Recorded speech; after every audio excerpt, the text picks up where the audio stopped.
উনি তার ক্যারিয়ারেও সফল, গানের ক্ষেত্রেও সফল। অনলাইনে গান কে শোনে, ভালো গান হচ্ছে, প্রচুর ভালো গান হচ্ছে, ডিজিটালি আপলোডেড হচ্ছে। আসলে ভালো খারাপ দুই দিকই আছে, হয়তো অনেক ক্ষেত্রে ভালো কাজ চাপা পড়ে যাচ্ছে। আগের সময়টা অনেক সুন্দর ছিল, যেটা এখন নাই। যারা চর্চার মধ্যে থাকে আমি নিশ্চিত যে তারা ডাক পায় এবং কাজ করতে পারে। মিউজিক বলেন বা যে কোনো কাজেই বলেন, শর্টকাট বলে কিছু নাই। তাহলে প্রচুর চর্চা, প্রচুর চেষ্টা, প্রচুর শেখার প্রয়োজন আছে। ভিউয়ের চিন্তা করার চাইতে ভালো কাজ করার দিকে মনোযোগী বেশি হওয়া উচিত। আমার খুবই ঘনিষ্ঠ নকিব খান। আমি খুবই আনন্দিত আজকে এই অনুষ্ঠানে আসতে পেরে। ওনার সঙ্গীত জীবনের 50 বছর পূর্তি এই অনুষ্ঠানে।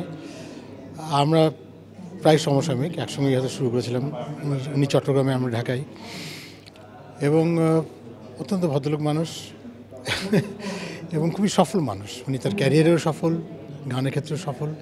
অসংখ্য ভালো গান করেছেন, যা আমাদের দেশের শিল্পীরা প্রজন্মের পর প্রজন্ম ওনার গান গাইবে, তাকে সম্মান করবে, শ্রদ্ধা করবে, স্মরণ করবে।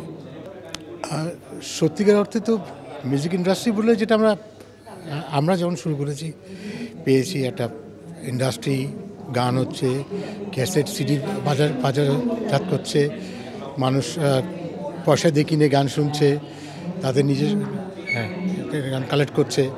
সুতরাং সেই জিনিসটা নাই। অনলাইনে গান কে শোনে, ভালো গান হচ্ছে, প্রচুর ভালো গান হচ্ছে, মানুষ শুনছে। এই 100 বার আমি তো বললাম সেই আগের সময়টা অনেক সুন্দর ছিল, যেটা এখন নাই। আমরা আশা করি এই সুন্দর সময়টা আবার ফিরে আসবে। আমাদের যে সিনেতারা অনেকে নাই, কিন্তু যারা চর্চার মধ্যে থাকে আমি নিশ্চিত যে তারা ডাক পায় এবং কাজ করতে পারে। এক সময় তো আসলে ক্যাসেট সিডির আমলে একসাথে অনেকগুলো গান করা হতো, লম্বা সময় ধরে আমরা কাজ করতাম। এখন সেই ট্রেন্ডটা আসলে সে অর্থে নাই। এখন সব সিঙ্গলস একটা একটা করে হচ্ছে, ডিজিটালি আপলোডেড হচ্ছে, ডিজিটালি ডিস্ট্রিবিউটেড হচ্ছে। এটার আসলে ভালো খারাপ দুই দিকই আছে। একসাথে গ্লোবাল অডিয়েন্সে পৌঁছানো যাচ্ছে, কিন্তু একই সময়ে প্রতি সেকেন্ডে যেহেতু প্রচুর কন্টেন্ট আসে, হয়তো অনেক ক্ষেত্রে ভালো কাজ চাপা পড়ে যাচ্ছে, এমনও হচ্ছে। তবে এটা স্বাভাবিক। আমার মনে হয় যুগের সাথে এই পরিবর্তনগুলো ঘটে।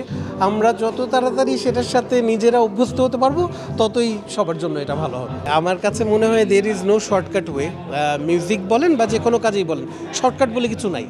আপনি যদি সত্যি সাস্টেনেবল থাকতে চান, যদি সত্যি লম্বা সময় ধরে আপনার জায়গা ধরে রাখতে চান, তাহলে প্রচুর চর্চা, প্রচুর চেষ্টা, প্রচুর শেখার প্রয়োজন আছে। সেই পথ ধরে এগিয়ে গেলেই হয়তো নকিব ভাইয়ের মতো 50 বছর পার করে তখন আমরা করতে পারব। ভিউ দিয়ে তো আসলে কাজের মানকে বিচার করা কঠিন। অনেক কিছুই ভিউ প্রচুর হয়, যেটা হয়তো সংস্কৃতি মান অনুযায়ী খুব উঁচু মানের না। আবার অনেক ভালো কাজ, যেটা বলছিলাম, অনেক ভালো কাজ অনেক সময় পেছনে পড়ে যায়। এই ব্যাপারগুলো তো থাকেই।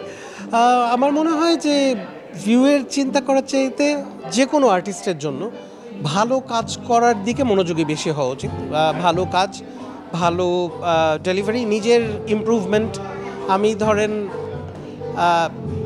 যেখানে ছিলাম, শুরুতে যেখানে ছিলাম, সেখান থেকে কতখানি নিজে ইমপ্রুভ করলাম, নিজে সেই প্রশ্নটা করা এবং গুণগত মান উন্নত করার সেই চেষ্টাটা করা বেশি জরুরি। গান রিলিজ এবার মনে হয় ভালোবাসা দিবসে করতে পারবো না। অনেকগুলো আমার ভালোবাসা দিবস নিয়ে আমি এর আগেও গান করেছি কিছু, কিন্তু এবার মনে হচ্ছে পারবো না, কারণ শো নিয়ে বেশ ব্যস্ততা আছে। স্বাভাবিকভাবে এই সময় শীতের সিজন, শো নিয়ে একটু ব্যস্ত। এই জন্য আপাতত সেই ব্যস্ততা নিয়েই চলছে আর কি। বেশ কিছু শো লাইন আপ আছে, সেগুলো নিয়ে সময় কাটছে।